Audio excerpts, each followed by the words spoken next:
welcome to the extravaganza of how I made this lovely net and did all the calculations for volume and surface area for it.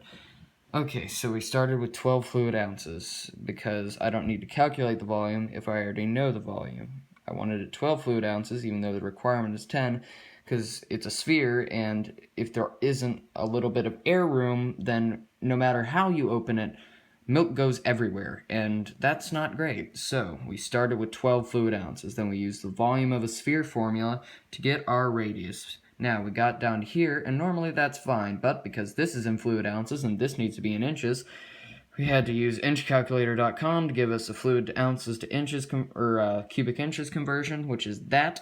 Then we run that through, and voila, we get that 14, maybe 15 point decimal. Decimal, not decibel. Decibel is a unit of sound. Anyway, so then, as you'll see on the net, which I have yet to design, it's like 3 a.m. Anyway, so as you will see on this lovely net, each one of these is a weird version of an ellipses. Technically, it's a half ellipses reflected across an axis. But anyway, to get the length of the ellipses, because each one of these, because there's going to be 60 of them, is going to be arranged in like a hexagon that went through a really weird version of puberty. Because they'll be lined up together, each one will be each one's length should be 1/2 of the circumference of our sphere. Anyway, so when you run that through, length of LE being length of the ellipses, you get that for the length of the ellipses. Another 15 point decimal. Sorry, I'm a tad congested. So, then, because each one's, there's going to be 60, supposedly, each one's going to be 6 degrees. That doesn't really matter because that's just to calculate that each one is 1/60th of the amount of a circle, which is 360 degrees. So we take the circumference of the circle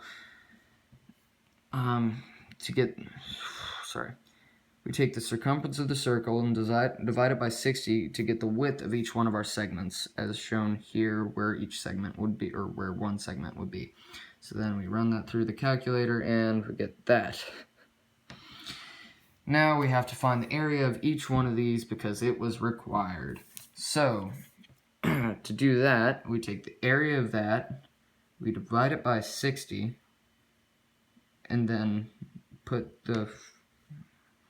so each one is 1/60th. We take the area divided by 60 and put that into the equation, and you get that for the area of each one of these tiny little ellipses in inches squared. That should be squared.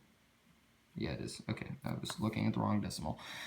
Okay, so then, because it's a requirement to calculate each one of the little tabs where the glue would go, because I decided to minimize paper usage by using the little cutout areas as the tabs, we have to calculate that because it's a requirement. So, I took that, made a rectangle. We then took, which is the length of the ellipses by the width of the ellipses, then subtracted the area of the ellipses, and because there's 4 little different tabs on each one, I divided it by 4, and that is the area of each one of the tabs.